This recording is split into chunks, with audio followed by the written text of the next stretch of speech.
Hi guys building a simple learning management सिस्टमको day 6 मा म चाहिँ प्रोजेक्ट इन्स्टलेसनहरू गर्छु।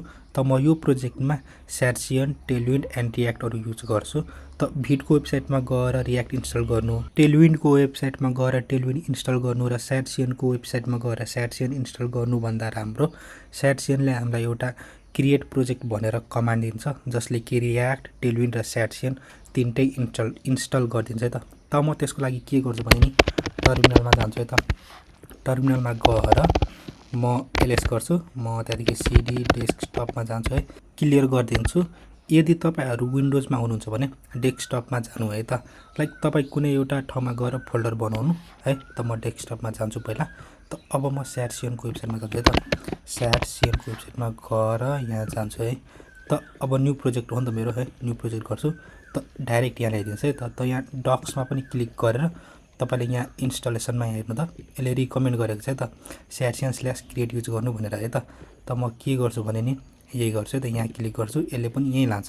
त म क्रिएट प्रोजेक्ट गर्छु, मलाई भिडबाट गर्नु छ है। त रेडेक्स युआई बेस युआई, त म रेडेक्स युआई युज गर्छु। त एनपिएम युज गरिरहेको छु।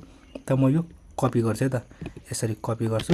अब म यहाँ टर्मिनलमा गएर यहाँ अहिले यहाँ डेस्कटपमा हेरायो भने यहाँ केही छैन है त। यहाँ है यो यतिवटा मात्र फाइल छ। त म यहाँ के गर्छु भने यो कमान्ड पेस्ट गर्छु है। त अब म प्रोजेक्टको नाम दिन्छु, किनभने यहाँ प्रोजेक्ट भनिरहेछ है। त म यहाँ सिम्पल ड्यास एलएमएस दिन्छु है त। यसले भिड प्रोजेक्ट क्रिएट गरिरहेछ है त। यहाँ देखाइरहेछ क्रिएटिङ अ न्यू भिड प्रोजेक्ट है। त यसले केही समय लिन सक्छ भनेर भनिरहेछ। त अब यसलाई इन्स्टल हुन दिउँ। भिडियोलाई म फास्ट फरवर्ड गरिदिन्छु है त।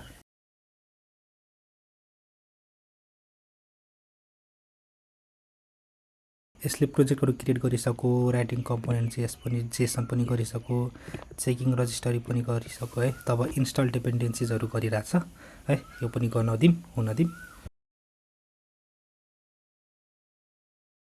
त यसले इन्स्टलेसनहरू गरिदिइसक्यो है। तब म के गर्छु भने नि अब यहाँ मैले एलएस गरायो भने चाहिँ सिम्पल एलएमएस भनेर पनि यहाँ आइरहेछ है त। तब म यसको लागि के गर्छु भने नि यहाँ जान्छु है त।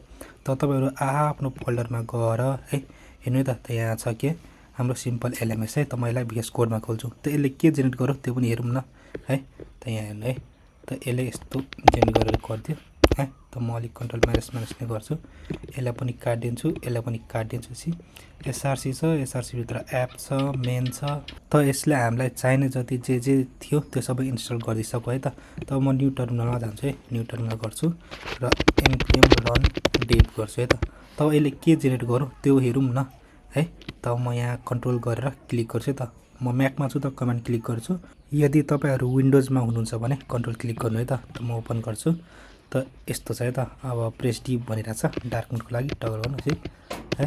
त यहाँ छ। अब यो कहाँ छ भने नि हामी के गर्छौँ भने नि यो app.tsx र यो कम्पोनेन्टहरू चलाउँछौँ है। बेसिकली एसआरसी फोल्डरभित्र जे छ नि त्यो सब हेर्नेछौँ र यसले धेरै कुराहरू जेनेरेट गर्यो है त। त यो के भन्छ कन्फिग फाइलहरू हो।